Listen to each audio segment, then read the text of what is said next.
नमस्कार।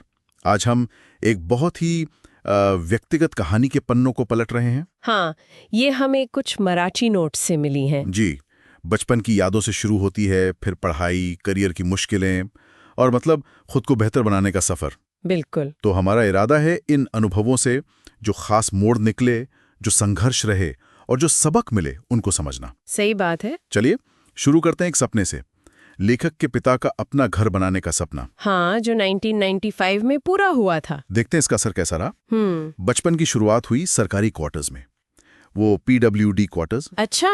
जहां वो पब्लिक वर्क्स डिपार्टमेंट के ट्रक, बड़े बड़े पाइप, वही खेल का मैदान थे। हाँ, बच्चों के लिए तो वही दुनिया होती है। एक सुरक्षित और मस्त माहौल था।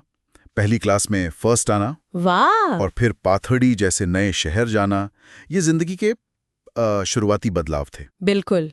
बचपन के ये दिन और परिवार की उम्मीदें, जैसे वो पिता का घर बनाने का सपना, हाँ, ये अक्सर अनजाने में ही हमारे भविष्य की दिशा तय कर देते हैं। सही कहा। वो स्थिरता और सपने दोनों का मन पर गहरा असर होता है, भले ही तब पता ना चले। हाँ, और फिर आया केबल टीवी का दौर। ओहो, वो तो एक बड़ा बदलाव था सबके लिए। ZTV पर बनेगी अपनी बात जैसे शोज ने मानो एक नई दुनिया ही खोल दी।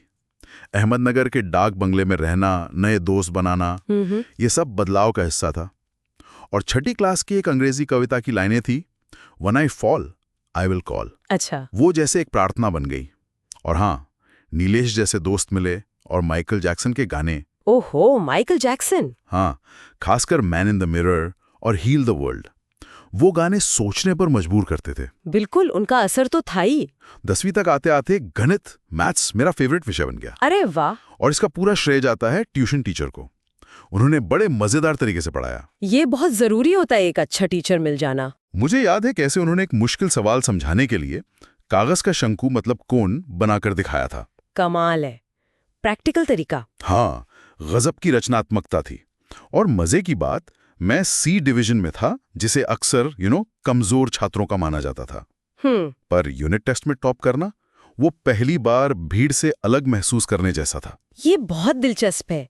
ये दिखाता है कि किताबी पढ़ाई के दबाव के बीच भी अगर सही मार्गदर्शन और खुद की थोड़ी जिज्ञासा हो, हाँ, तो सीखने का मजा कैसे बदल जाता है। और उस उम्र में मीडिया और दोस्तों का असर वो भी साफ दिख रहा है। बिल्कुल। फिर आया इंजीनियरिंग का पड़ाव। पुणे के PICT कॉलेज में IT। PICT, हाँ, जाना माना कॉलेज है। जी, लेकिन ये सफर आसान नहीं था। पढ़ाई में मुश्किलें आईं, 2 बार साल भी गंवाना पड़ा। ओह, ये तो काफी मुश्किल रहा होगा। एक वक्त तो ऐसा आया कि लगा सब खत्म कर दूं। बहुत निराशा थी, मतलब एकदम। मैं समझ सकती हूँ। अकादमिक दबाव और वो मानसिक संघर्ष साफ दिख रहा है। हाँ, लेकिन तभी पिताजी के शब्दों ने सहारा दिया। उन्होंने बस इतना कहा, जो शुरू किया है उसे पूरा करो। बस इतना ही? हाँ, बस इसी एक वाक्य ने हिम्मत दी। और साथ ही डेल कार्नेगी की किताब how to stop worrying and start living. हाँ, वो काफी मशहूर किताब है। उसने वाकई मतलब नजरिए में बदलाव लाया, चिंता छोड़कर जीना सिखाया। पिता के सिर्फ एक वाक्य का इतना गहरा असर ये दिखाता है कि मुश्किल वक्त में कोरी दलीलें नहीं, बल्कि वो भावनात्मक सहारा, हाँ, भरोसे का एक लंगर, वही इंसान को टूटने से बचाता है। ये सिर्फ लचीलापन या रेजिलियंस नहीं है, ये मानवीय जुड़ाव की ताकत है। बिल्कुल। इसके बाद मैंने 10 दिन का विपश्यना ध्यान कोर्स किया। विपश्यना? अच्छा, हाँ, वो ध्यान तकनीक जहां बिना प्रतिक्रिया दिए सिर्फ अपनी सांस और शरीर में हो रही संवेदनाओं पर ध्यान देना होता है। इसने चीजों को जस का तस देखना सिखाया। ये खुद को समझने और अपनी आदतों के पैटर्न को तोड़ने का एक शक्तिशाली तरीका है, अंदरूनी शांति की तरफ एक कदम। सही कहा। इंजीनियरिंग तो पूरी हो गई, पर नौकरी ढूंढना टेढ़ी खीर साबित हुआ। हाँ, वो गैप्स की वजह से। हाँ, एकेडमिक रिकॉर्ड में गैप होने की वजह से कई जगह रिजेक्शन मिला। पहली नौकरी मिली भी तो कोडिंग से डर लगने लगा। अच्छा। लगा शायद ये फील्ड मेरे लिए है ही नहीं। इसी उधेड़बुन में वैशाली से मुलाकात हुई। दोस्ती धीरे धीरे प्यार में बदली और मैंने शादी के लिए पूछ लिया। पढ़ाई की दुनिया से निकलकर नौकरी की दुनिया में कदम रखना वैसे भी चुनौतीपूर्ण होता है। हाँ।